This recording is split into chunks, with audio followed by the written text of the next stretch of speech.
Hi there. Thanks for joining me here on Conversations for Yoga Teachers. I'm your host, Karen Fabian, the founder of Bare Bones Yoga and the creator of the Momentum Magic Method, the way to become a confident teacher, one who effortlessly walks around the room, shares clear cues, easily builds sequences, and speaks from her heart, sharing authentically with her students. On the podcast, you'll hear anatomy lessons, stories from teachers, interviews with others in the field, and a dose of personal growth, because having a strong, healthy mindset is such an important piece of being a confident teacher. In addition to the podcast, follow me on Instagram and TikTok at Bare Bones Yoga for daily videos. And you'll also see a new link on both of my profiles, my Stand Store link, a literal vending machine for you to select how you best want to be supported as a teacher. There, you'll find links to the podcast, free resources, and other ways I can help you be the best teacher you can be. And don't forget, every single week, in addition to recording you a new episode of this show, I also teach yoga classes and free workshops specifically for yoga teachers. The only way to get your invite is to be on my mailing list. You can do that simply by going to my website, barebonesyoga.com, and down at the bottom, entering your email in the box. Here we go with today's show. Hi there. Welcome to Conversations for Yoga Teachers. I'm your host, Karen Fabian, and this is episode 312. So if you're watching this on YouTube, I'm experimenting with getting back into adding some video. And if you're listening to this on audio, you definitely don't need to go to YouTube. This is still 100% an audio experience, but I always post the audio to my YouTube channel. And I figured, why not turn the camera on? And that way, if you do happen upon this episode on YouTube, you can see me going through the episode rather than just hearing me. But again, I'm going to stay true to the podcasting format and really just have a conversation with you, as I've been doing for 311 episodes before this one here. So I have a number of things to cover today. And if you've been listening over the past couple of weeks, you know that I have a particular format that I like to keep to, so that you can get a sense on a regular basis when you tune in to listen to my episodes, what to expect from each show. And if you're new to the podcast, I drop a new episode every Monday, and I've been doing that for years. So you can always depend, you can set a reminder. It doesn't matter if it's a holiday, you can always depend on getting a brand new episode from me on a Monday. So I am recording this on Thursday, August 29th. I'm looking at my notes. And this will go live on September 2nd, 2024. So we're getting into September by the time you're listening to this. If you do listen when episodes drop, it's September. Although all the content I share is evergreen, meaning it really doesn't matter when you're listening. But there are going to be a couple of references in this episode about the time of year we are in, because it is a pivotal time. If we just look at the calendar, when it gets to be September 1st, kids are going back to school, and that is a time when yoga teachers experience bigger classes, people coming back to class after taking the summer off. And all of what we're going to be talking about today, you can use as a yoga teacher any time of year. It's just that in this particular time, and again, if you are listening in September, this is a really good time to revamp your skills, to get that signature sequence in place, to work on the mindset challenges that you have, so that you can go into your classes really feeling confident and authentic and empowered. So in today's episode, I'm going to cover a very specific topic that does not get covered in teacher training, but is so important to helping you really feel confident when you teach, and almost in a way sort of battle some of the negative self-talk that we all hear, that we all deal with. But it really takes, it's not even a really highly skilled teacher.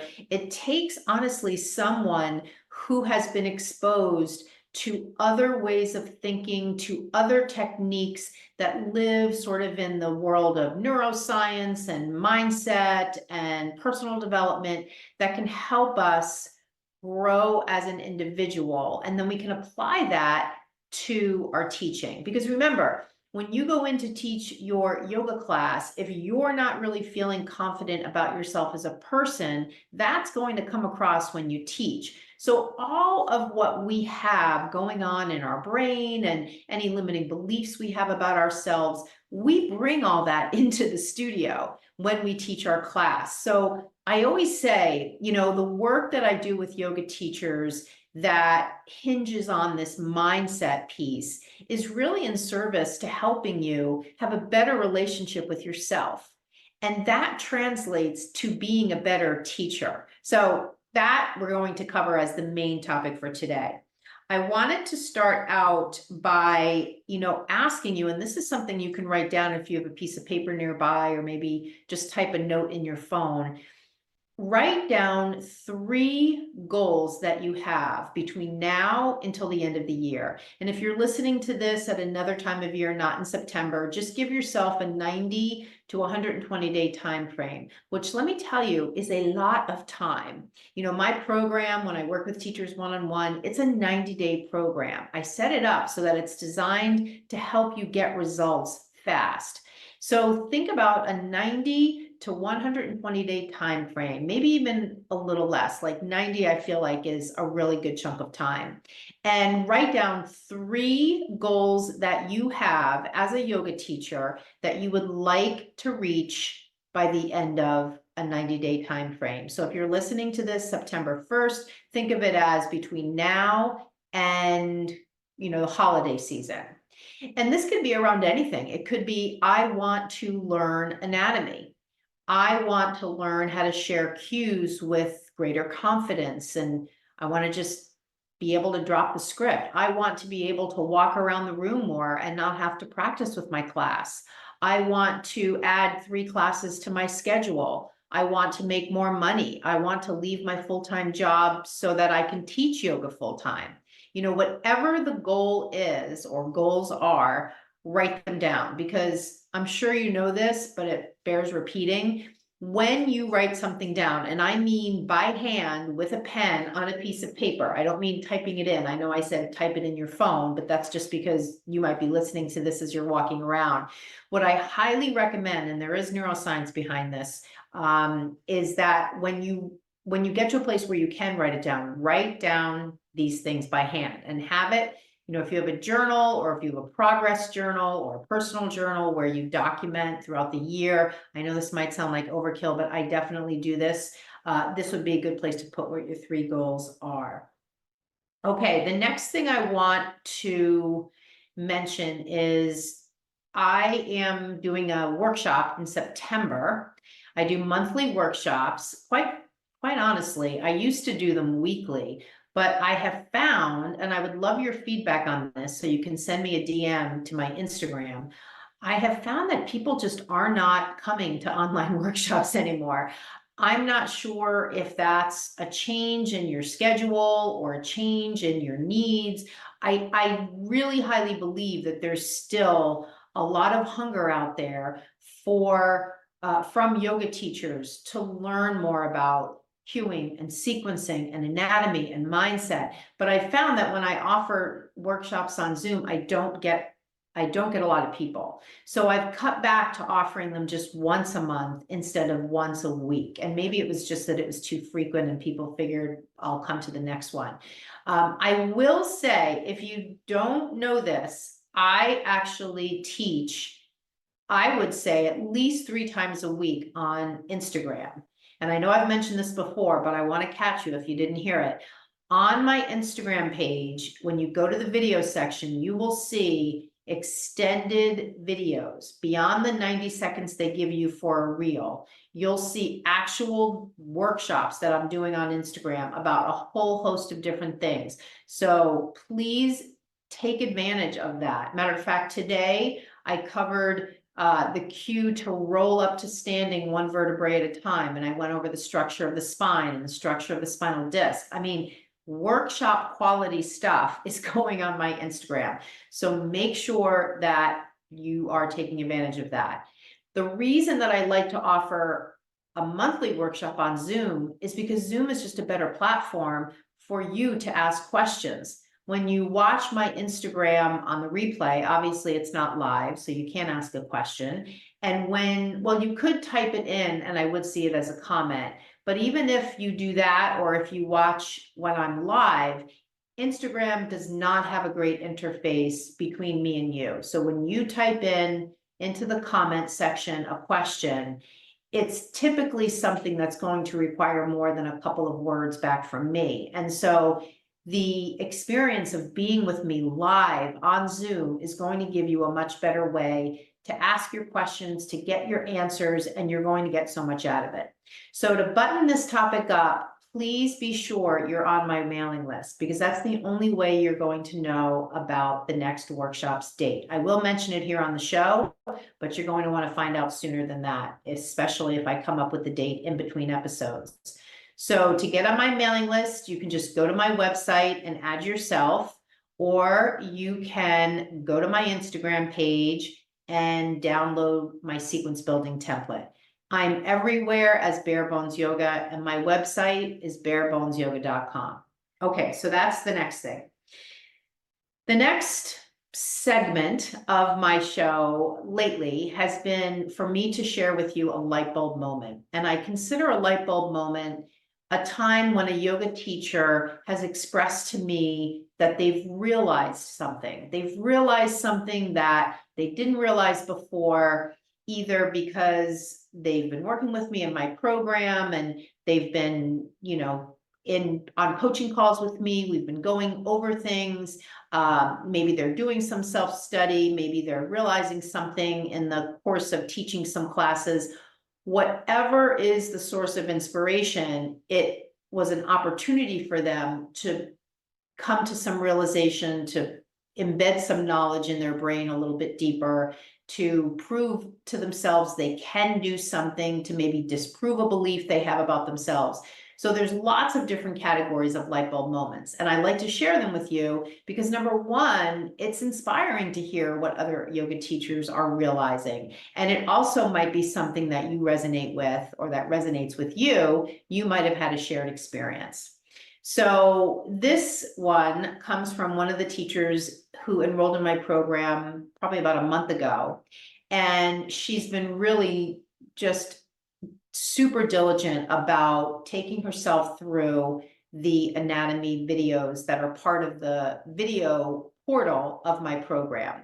And then when we get together on coaching calls, one of the recent calls we had, she was saying that she's been learning so much more about her own body, the musculoskeletal system, the muscles, the bones, the joints, in the course of going through the videos in the video portal section of my program. And so this is sort of the light bulb moment, or it's not sort of, it is the light bulb moment I wanted to share with you, because in our efforts as yoga teachers to learn more about how the body moves, to learn more about the joints and the muscles and how muscles work, we are not only learning that so that we can be a better teacher, we're learning it so that we can be a better human, we can be a healthier human, we have a better understanding of how our body works. I can't tell you how many conversations I have when I run into somebody on the street, or I'm on the golf course, or I'm out for a run, or I'm at a dinner party. I mean, I don't go to a lot of dinner parties, but if I happen to be around other people, and inevitably people will ask me questions because they know my background about this pain or that pain, or this joint, or this exercise, or this lunge, or this tight muscle.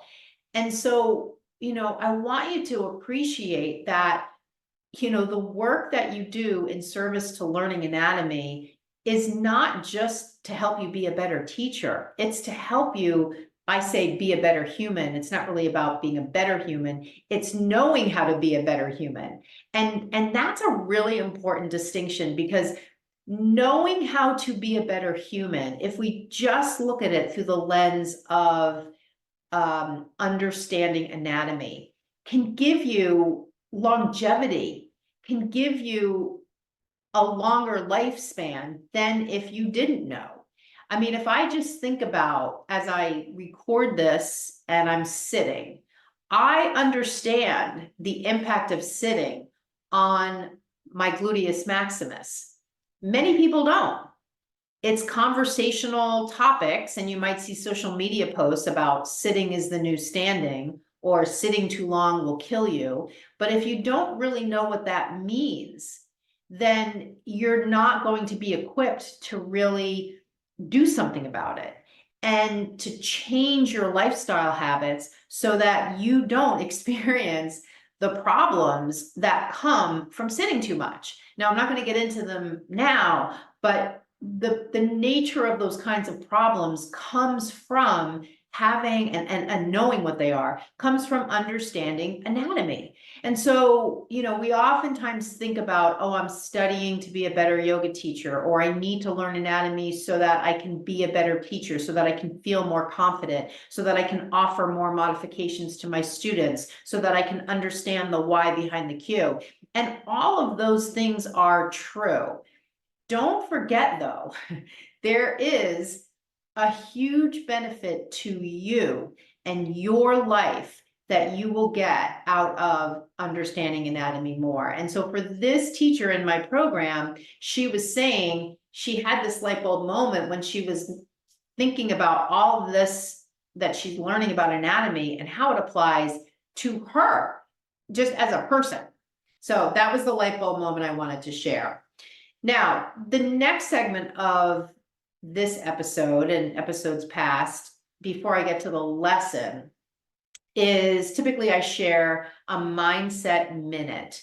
And for this episode, I'm going to tack something on to the end of this episode that speaks to mindset in an interesting way. And I want to just be straight with you. It's definitely not meant to be an advertisement, an ad for my program. However, what it is a description in a teacher's words of the shift that she's making as a result of working with me inside my program. And because I was so impacted by her words, by hearing the description in her own words of how she shifted from where she was before we started working together to where she is now. And she's still in the middle of the program, so she has more growth to do. When I heard it, I was so impacted by it, I wanted to share it with you. So at the end of this episode, I'm going to tack on a really short, like a 3-minute conversation with one of the teachers in my program, because I want you to hear what transformation sounds like. And the reason I want you to hear it is because, number one, I want you to hear it from someone besides me. If you've been a listener of the show for a while, I speak a lot about the results that teachers get when they work with me. But it's more than that. It's in this teacher's words, in this teacher's own words. And also, it's her own personal experience. And this, again, is a chance for you to, when you listen to it, see, does this speak to me? Does this sound like something I want? Is this, separate from my program, is this the kind of yoga teacher I aspire to be? And that's a huge part of your development, is knowing, where am I actually going here? Rather than being a cork in the ocean and not having a sense of, what are the goals that I have for the next 90 days? What direction do I want to go into? What transformation do I want? How do I want to make things better? How do I want to make a bigger impact? It'll give you an idea of being clearer on that. And just to kind of button up this particular topic, I've been thinking a lot about having for myself a clearer mission related not just to teaching yoga, but to being a thought leader. And I absolutely aspire to be a thought leader, and even beyond my work as a yoga teacher, to be a thought leader in the area of personal development, of personal growth, of health and wellness, in longevity, in mindset, areas that very much interest me and I find are so important to master so that we can live happy, healthy, impactful lives. And so think about all of what we're talking about here as a way for you to get clearer on what your mission is. And you can frame it in the frame of as a yoga teacher. Although I know that there's many more facets to you than just that one part. Okay, so what we're going to do now is I want to talk to you about your ability, and this is a mindset conversation, your ability to leverage a quality of your brain to allow you to be the yoga teacher you most want to be. And I want to get kind of specific on this. So even though what I just stated might sound a little new agey and esoteric, I'm going to get specific with you. So let me actually give you an idea of what we're going to cover. I want to help you see the connection between beliefs and teaching behaviors and habits. We're also going to talk about how the brain's ability to change, which is called neuroplasticity, can be leveraged to help you feel more confident and empowered when you teach. I'm also going to share with you some daily practices and habit stacks, and we'll talk about what those are, and protocols that you can use to stay confident and help you shift limiting beliefs to a more empowered way of being. And then we'll also end with talking about how to come up with your own personal action plan.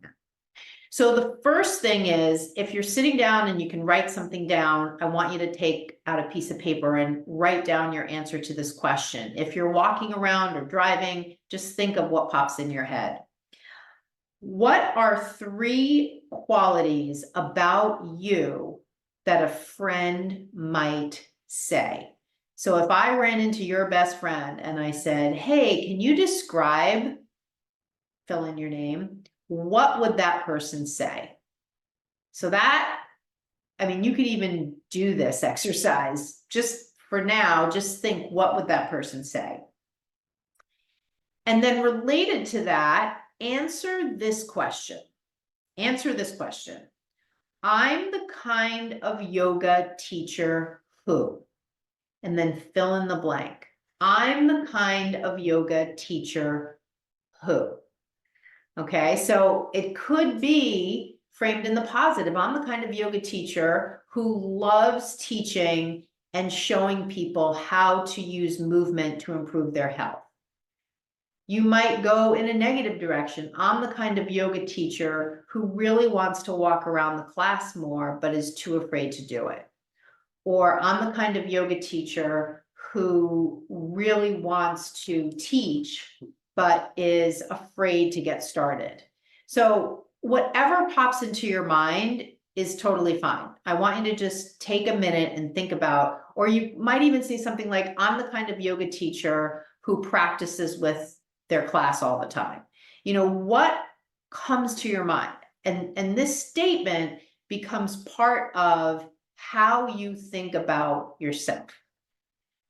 Okay, so now I want to introduce to you an idea. I did not create this idea. I did not create this framework. This is actually attributed to Carol Dweck, D-W-E-C-K. And Carol is a psychologist, and I believe she's out of, I can't remember. It might be Stanford, it might be Yale. I can't remember. I'll actually have to look that up afterwards. But you can look it up too, Carol Dweck, D-W-E-C-K. And she developed this idea of how people think about themselves. And there are 2 ways of thinking, fixed and growth.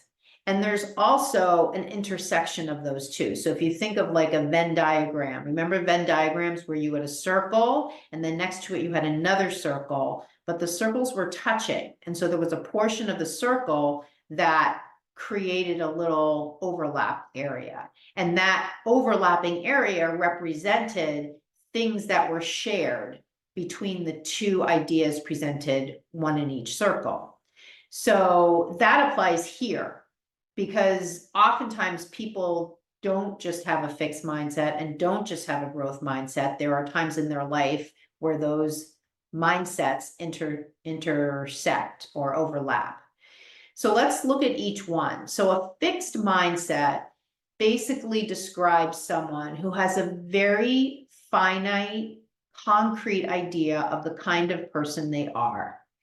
And so you can pretty much imagine a growth mindset is someone who has a more flexible idea of who they are.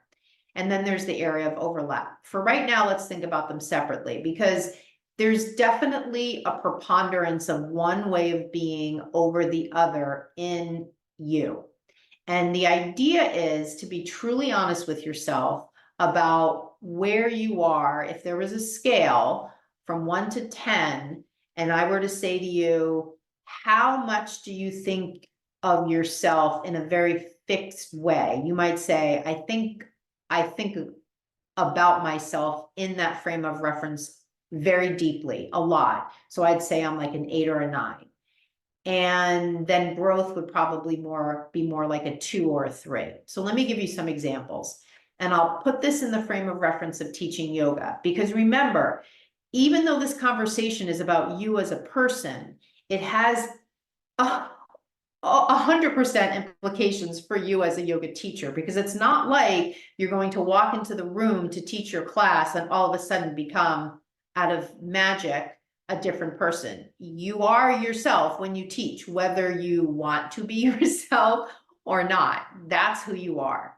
So if you're someone who has a very fixed mindset, it means you're a very rigid thinker. It means that you have one way of thinking about yourself, and that way of thinking is very hard to change. So if, for instance, you practice with your class all the time, you have developed this habit of practicing with your class, and you've developed a whole story around why this is the way you teach. And if you're a very fixed mindset type of person, you might say, I'm the kind of yoga teacher who practices with their class all the time because that's the way my students need to learn.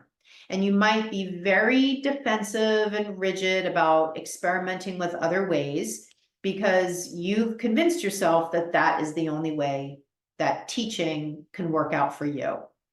Someone with a growth mindset might say, I've been practicing with my class for the most part. Maybe I do a little bit of walking around, but my primary teaching style is the practice with me approach. And I went to a class recently and noticed the teacher was just walking around, and I got really curious about what might be available to me if I was the kind of teacher who walked around more. And so the next time you go in to teach a class, you say to yourself beforehand, I'm going to see how long I can stay on my feet.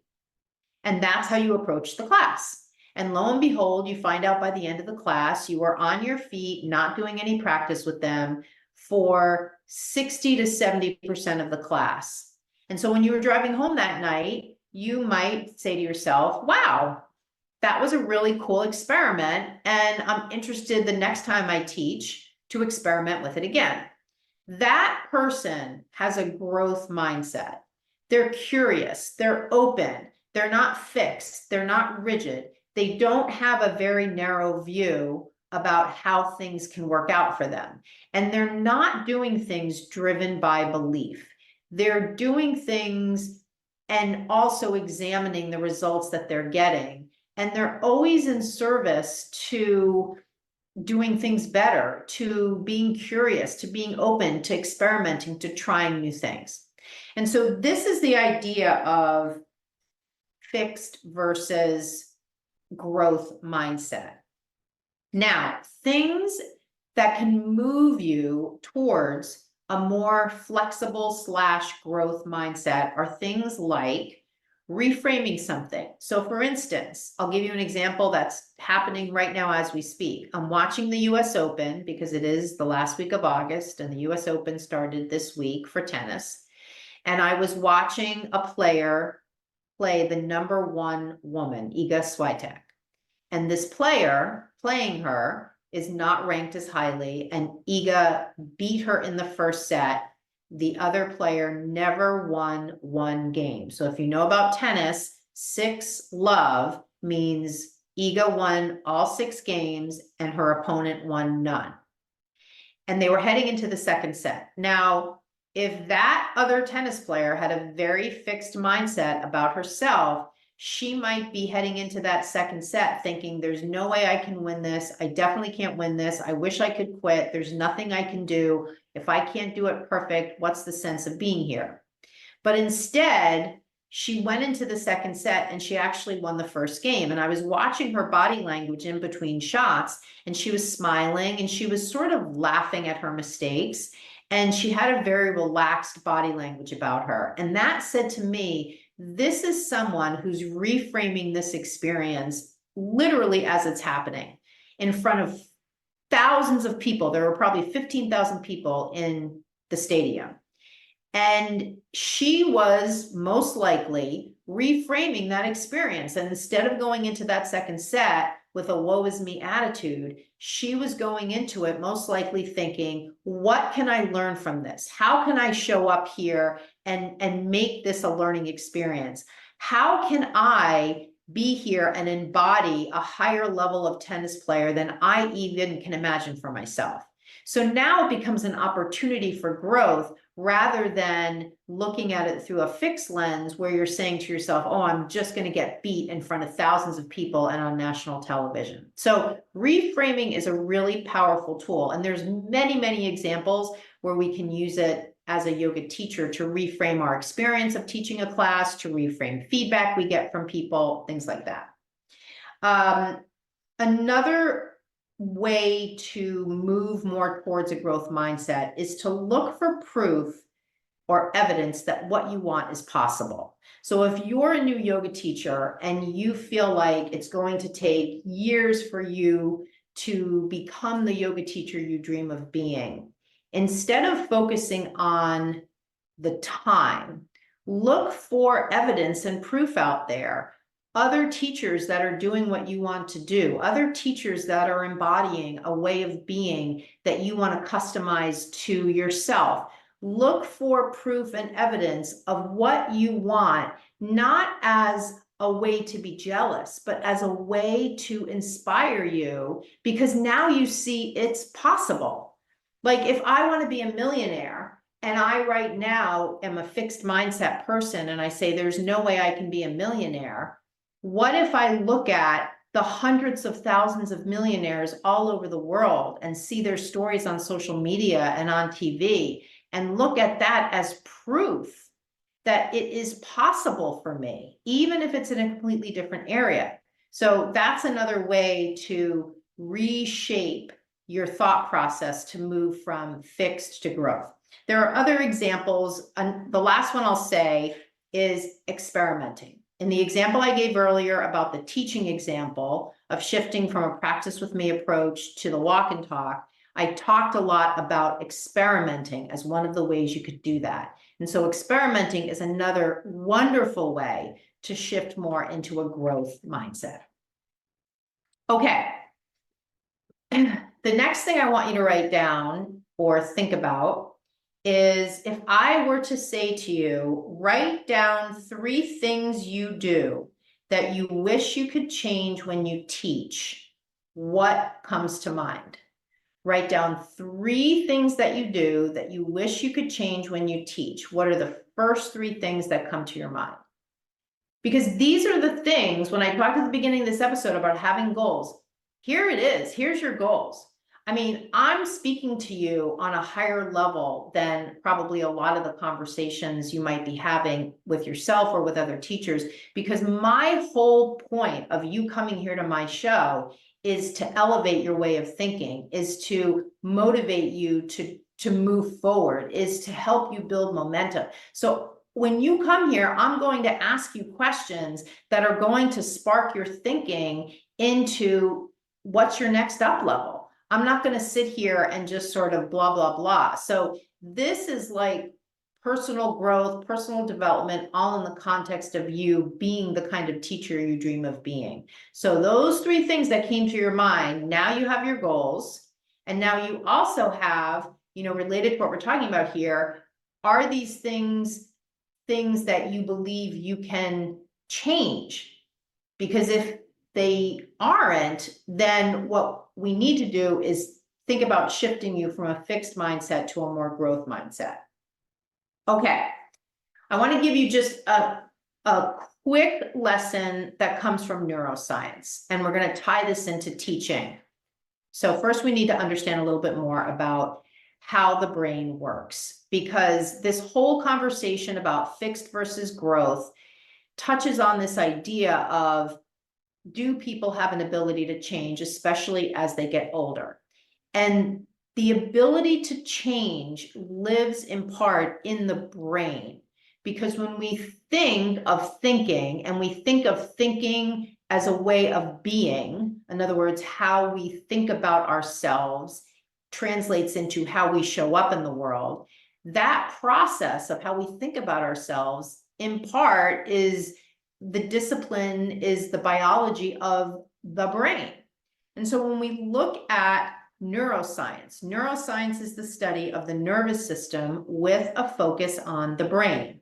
And neuroplasticity is the brain's ability to change in response to experience. If you listen to the Huberman Lab podcast, Andrew Huberman talks about this over and over and over and over again. And thank goodness that our brain changes in response to experience. Otherwise, we would have a fixed mindset our whole life about lots of different topics. But as we live our life and we experience different things, it bumps up against sometimes beliefs we have about ourselves and allows us to shift those beliefs, hopefully in more positive directions. So when we look at the unit of neuroplasticity in the brain, we're talking about the neuron.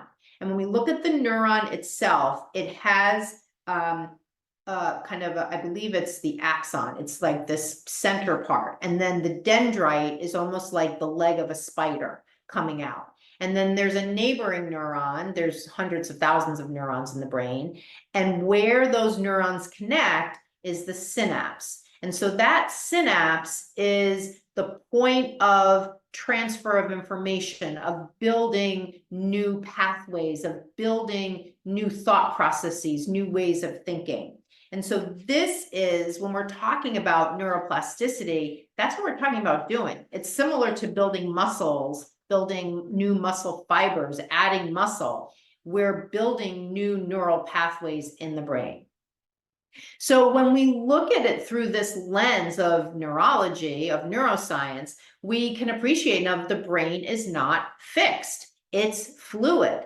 And this means how and who you are as a person and a yoga teacher can change. So if you're listening to this right now and you're thinking, I'm the kind of yoga teacher who, brings notes into class and I don't think I can ever move past that, this is proof that you can. Your brain does have the ability to try something different and build new neural pathways, so that you can do the things you want to do the way you want to do them.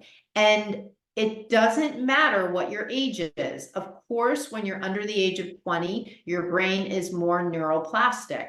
However, you can still build new neural pathways even as you age. So when we use or leverage the brain's neuroplasticity, we create new habits that create new neural pathways. So this is what we mean when we say rewiring the brain.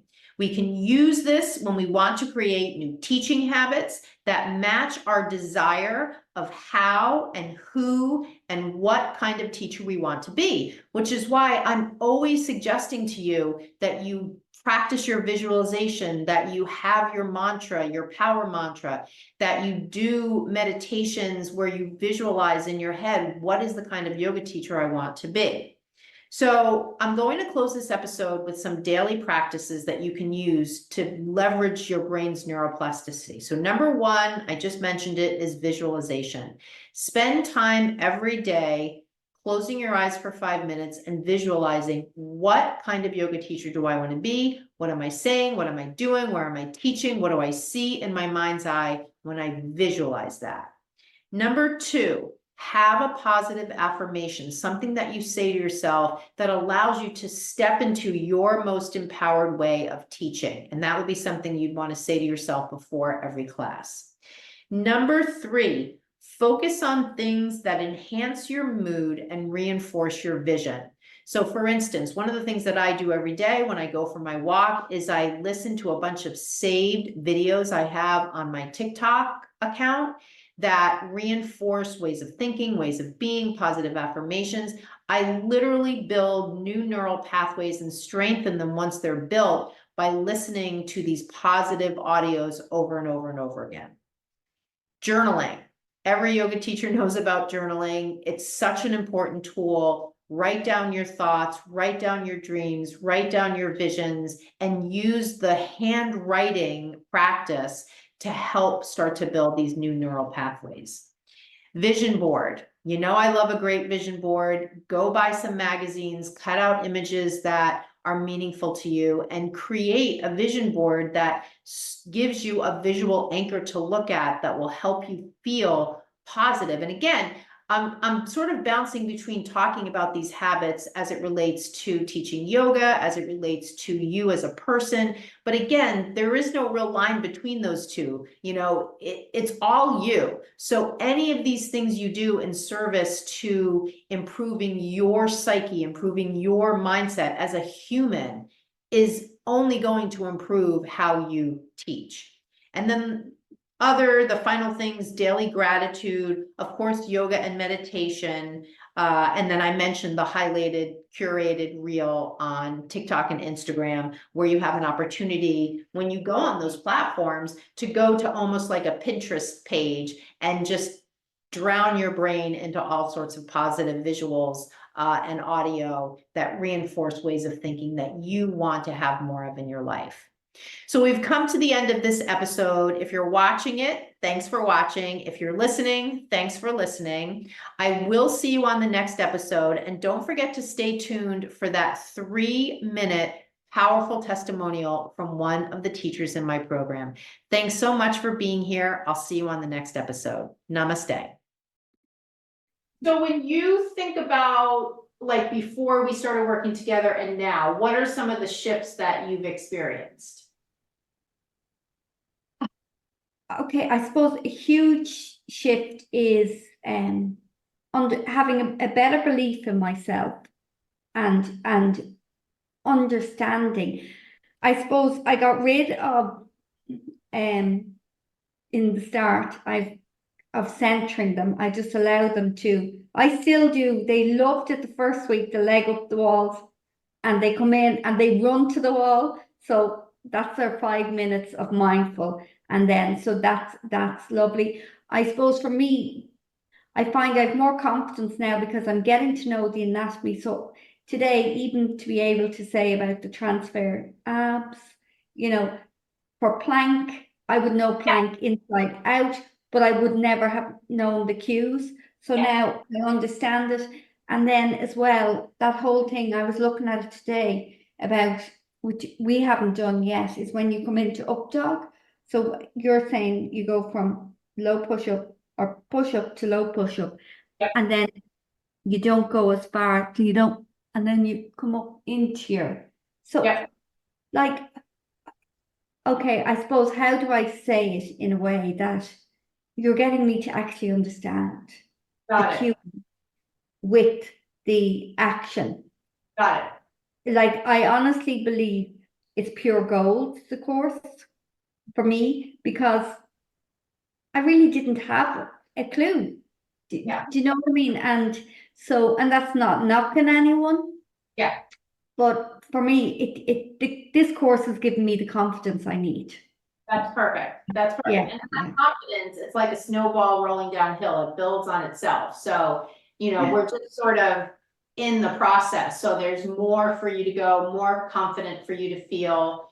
And I'm just so glad that you've already been able to see a shift. Like that is so important to be able to say, oh, I can remember before, and now here I am now. And that is like an exciting feeling, I would imagine. Yeah. And I know I have to keep going over it because I'm not going to remember it all. But like, even to suddenly realize, like, I never gave a thought to my body, right? Yes. And then the other day, to suddenly go, oh, one by one by one by one, Yeah. two by two. Yeah. No, I totally get that. And I find I'm finding my voice. So there's no airy fairy to start Good. with. And there's literally, I get them to relax in their savasana. They love that. They absolutely love that. And I just gently go through. I don't even do a big body scan. I just say, allow yourself to rest into your mat. And, you know, because I know they just want the silence. Yeah. Well, part of what you're describing is that you're stepping into your way of teaching. Yeah. You know, like instead of when we started, you had a lot of influence from the training you took and a lot of this is the way I was trained, which is totally natural and totally understandable. And at the same time, there's that whole potential for you to really step into the way you want to teach. And so I hear in your voice now when you're speaking, you know, you're really stepping into how you want to show up for people. And I would imagine it's so much easier to be that person than the other part of you. Yeah, because I'm being authentic. I'm not coming in and going, yeah, poem will I read, because it doesn't resonate with me. Like I would honestly, anyone I meet, I would tell them to do your course. Oh, that's so great. No, honest to God, I honestly think it's the foundations, without a shadow of a doubt. It's, you know, because I think, well, especially for me, it has been invaluable, absolutely invaluable. Thanks for being here with me today. I hope you enjoyed it. And hey, one more thing. While I don't know you personally, I know what a yoga teacher looks like who's ready to work with me. She's ready to take action. She's looking for someone who has the answers she needs. She knows she's worth the investment. She can't wait to get all her prep time back. And she's excited to make a positive change. If that's you, DM me the words podcast offer to my Instagram, and I will give you a special incentive to work with me inside my signature program. My Instagram handle is Bare Bones Yoga. I can't wait to hear from you.